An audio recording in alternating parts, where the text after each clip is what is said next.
Fala aí, galera. Hoje eu vou falar um pouquinho com vocês sobre os climas do Brasil. Nessa questão de clima, eu vou trabalhar com vocês um pouquinho a questão de fatores e elementos climáticos que são responsáveis pelos climas que acontecem no Brasil. Então, a gente vai analisar um pouquinho como é que funciona essa questão de elementos e fatores climáticos dentro do clima do Brasil. Bom, o primeiro fator de grande influência no clima do Brasil é a latitude. Por quê? A questão da latitude no clima é super importante. Por quê? Quanto mais próximo da linha do Equador, mais quente. Quanto mais próximo do polo, mais frio. Isso acontece por causa da radiação solar que atinge o planeta. Então, próximo ao Equador, eu recebo raios de incidência perpendicular, ou seja, fazendo um ângulo reto. Esse raio solar ele é muito mais forte, ele tem muito mais poder de calor.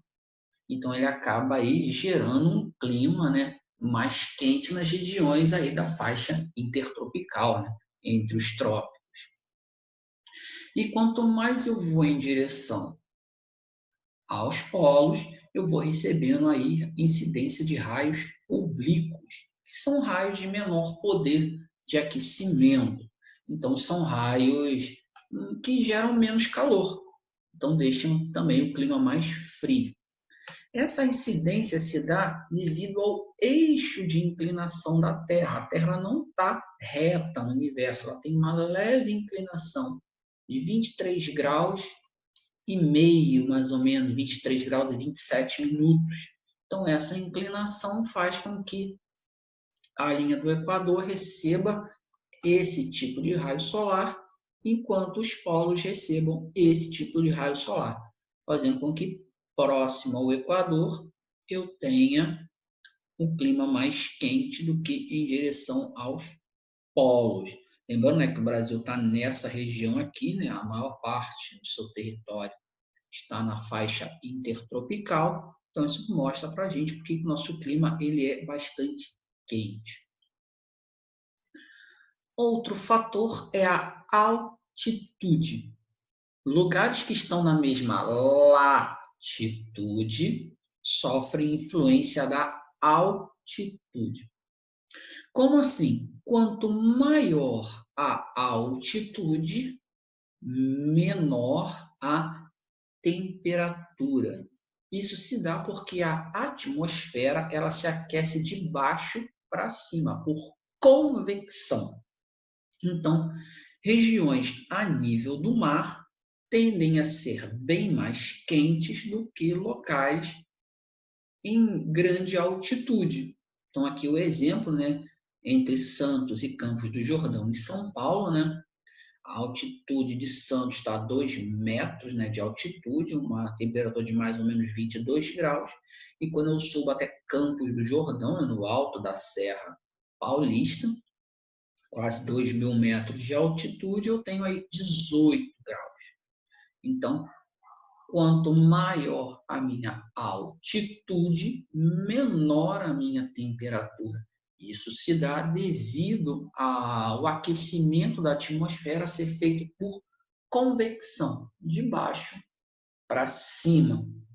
Então, lugares que têm a mesma latitude sofrem com essa influência. Então, regiões serranas, regiões mais altas, de maior altitude, tendem a ter temperaturas mais baixas. Então, quanto maior a minha altitude, menor a minha temperatura. Outros fatores que influenciam também é o par maritimidade, continentalidade. Aqui é importante você notar que são pares opostos. Ou eu sofro influência da maritimidade, ou eu sofro influência da continentalidade. Não dá para eu sofrer influência dos dois ao mesmo tempo, porque são coisas opostas.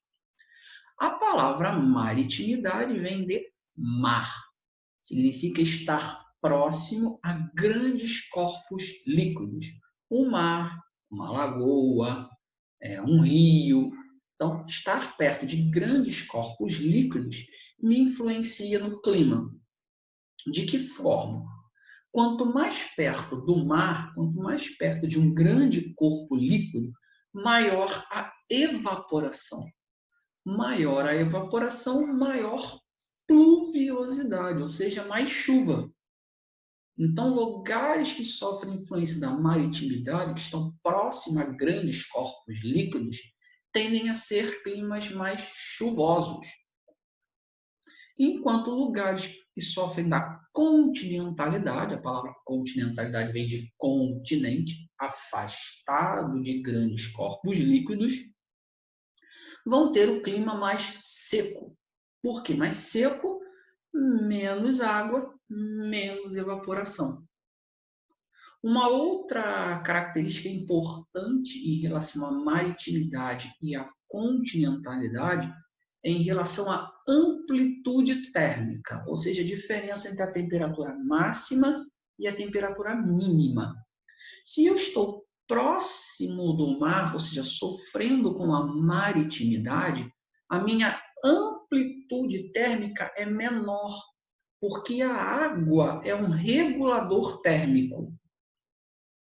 E quando eu estou afastado do mar, afastado da água, a minha amplitude tende a ser maior, porque eu estou longe do regulador térmico. Então, a maritimidade funciona reduzindo a amplitude e aumentando a pluviosidade, enquanto a continentalidade aumenta a amplitude e diminui a pluviosidade.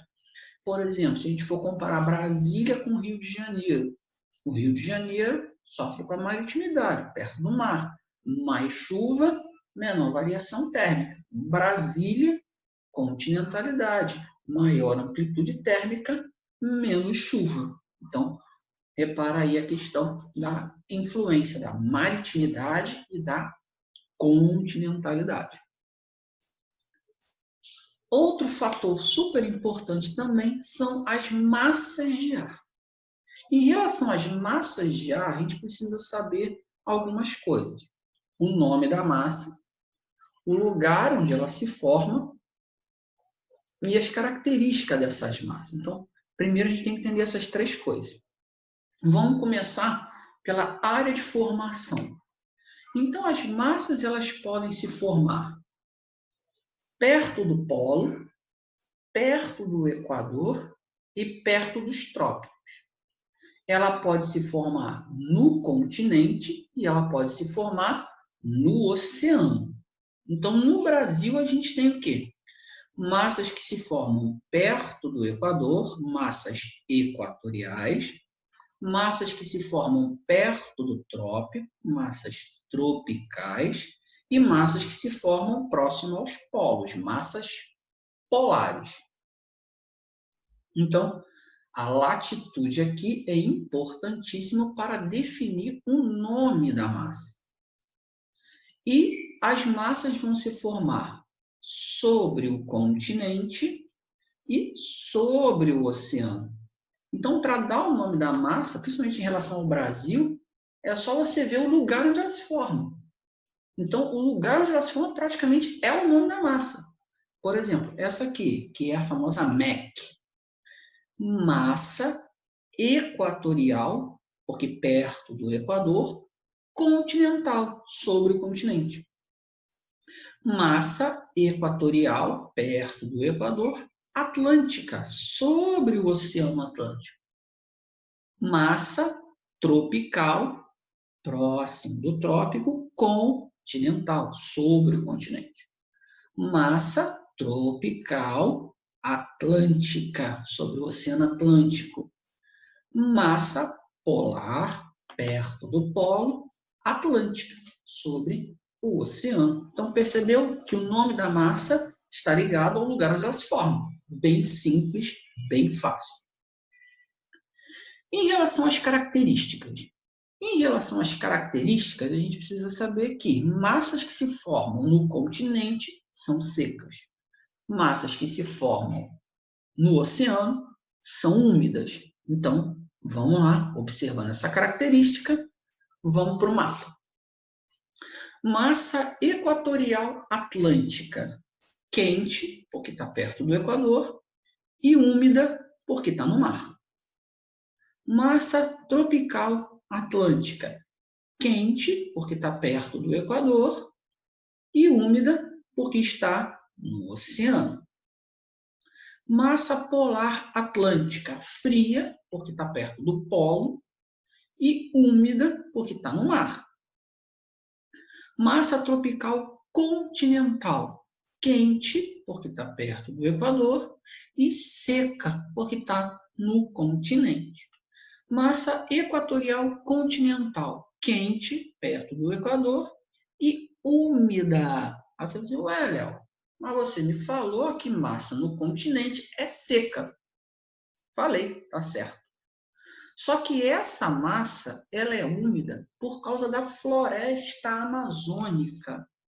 Na floresta amazônica vai acontecer um fenômeno chamado evapotranspiração, que é a liberação de vapor d'água pela respiração da floresta.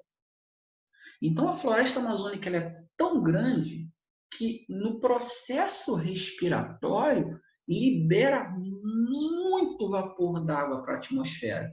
E esse vapor d'água ele é tão grande, tão intenso, que ele faz com que essa massa seja uma massa úmida. Então, essa massa é úmida por causa da evapotranspiração. Então, a gente tem aí uma massa quente e úmida, a famosa MEC. Presta bastante atenção nisso, porque de vez em quando isso cai em prova, cai em concurso. A questão da MEC. Bom, a gente já sabe o nome, o lugar de formação e as características. Agora, como é que isso funciona no Brasil? Bom, no verão e no inverno, as massas atuam de forma diferente.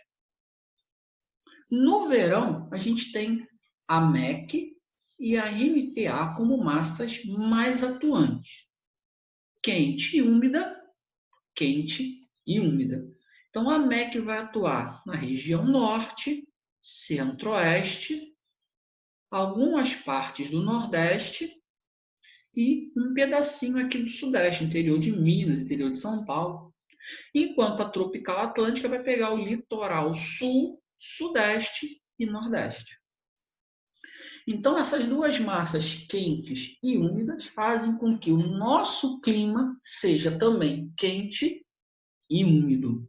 Por isso, o nosso verão ele é tão quente e tão chuvoso, porque a gente tem a atuação de duas massas quentes e úmidas. E no inverno? No inverno, a gente tem a atuação da polar atlântica, né? Uma massa fria, lógico, a gente está no inverno, então a massa fria ela vai atuar bastante. E também da tropical atlântica. Repara que a tropical atlântica ela aumenta a sua área de influência e a polar atlântica ela vai praticamente passar por todo o litoral sul, sudeste e nordeste, interior do sudeste e passando aqui pelo centro-oeste até a região norte. Bom, essa passagem da massa de ar ela vai trazer dois fenômenos importantes que a gente tem que entender. O primeiro fenômeno é o fenômeno da formação da frente fria. O que é uma frente fria? Frente fria é quando eu tenho o choque da massa tropical atlântica com a massa polar atlântica. O encontro dessas duas massas vai gerar o que a gente chama de frente fria. Geralmente, as frentes frias são acompanhadas de chuvas frontais, que são aquelas chuvas muito pesadas, muito grossas, de curta duração, e geralmente alaga tudo, causa aí uma série de problemas na cidade. Por quê? Porque você tem o encontro de duas massas de características opostas, uma muito quente e uma muito fria. Outra outra coisa que também acontece é a friagem. O que é a friagem? A friagem é quando esse ar frio que se forma no polo, né, a massa polar, consegue chegar até a região amazônica. Quando essa massa chega até a região amazônica, acontece o quê? A queda brusca de temperatura na região norte, né? É uma das poucas vezes em que a temperatura do norte cai, tanto que a friagem também é conhecida como inverno amazônico, devido a essa queda brusca de temperatura. Então, quando a massa polar ele chega até a região norte, né, até a região amazônica, a gente tem aí o fenômeno chamado de fenômeno da friagem. Então, são dois acontecimentos importantes no clima do Brasil que são influenciados pelas massas de ar. As massas de ar e o nosso clima também ele vai influenciar no tipo de chuva que acontece no Brasil. Nós temos basicamente 3 tipos de chuva. A chuva convectiva, a chuva frontal e a chuva orográfica. Vou começar pela chuva frontal. A chuva frontal também é chamada de chuva de frente fria, que é a chuva resultante, né, do encontro da polar atlântica com a tropical atlântica. Então, essas duas massas se chocam, né, forma lá a frente fria e essa nuvem aqui, né, essa instabilidade, vai gerar a chuva frontal, que é aquela chuva pesada, grossa, de curta duração, que alaga tudo. Um outro tipo de chuva que a gente tem é a chuva convectiva, que é a chuva tradicional, né? Ao longo do dia, ao longo do tempo, a água vai evaporando, essa evaporação forma as nuvens, a nuvem satura, chega ao seu ponto de saturação e ela chove. Qual é a diferença da convectiva para frontal? Primeiro, na chuva convectiva não tem o encontro de massa. Ela é formada pela evaporação tradicional. E segundo, o tipo de chuva. A chuva frontal é uma chuva pesada, uma chuva grossa. E a chuva convectiva geralmente é uma chuva fina, uma chuva mais constante. Não é aquela chuva que cai aquele pezão d'água e acaba. Não, é uma chuva que demora um certo tempo, é uma chuva fina, é uma chuva constante. Então você consegue identificar o que é chuva frontal do que é chuva convectiva. E por último, a gente tem aqui a questão da chuva orográfica, também chamada de chuva de relevo. Essa chuva ela se forma, né, quando a nuvem mais fria entra em contato com o relevo mais quente. Então rola aí um choque térmico e esse choque térmico faz com que a nuvem venha se precipitar. E isso faz com que o relevo seja dividido em duas partes. Uma parte que é chamada de barlavento, que é a parte onde chove, onde tem a precipitação. Geralmente essa parte ela tem bem mais vegetação, ela é uma área de mais umidade. E uma área a sotavento, que é a área mais seca, também com menos vegetação. Então, a chuva orográfica ou chuva de relevo também é uma chuva muito característica do Brasil. Então, a gente tem também essas características em relação ao nosso clima. A questão da chuva convectiva, da chuva orográfica e da chuva frontal. Então, galera, esses são os fatores e os elementos que atuam com mais intensidade no clima do Brasil. Tudo bem? Valeu, galera. Até a próxima. Tchau, tchau.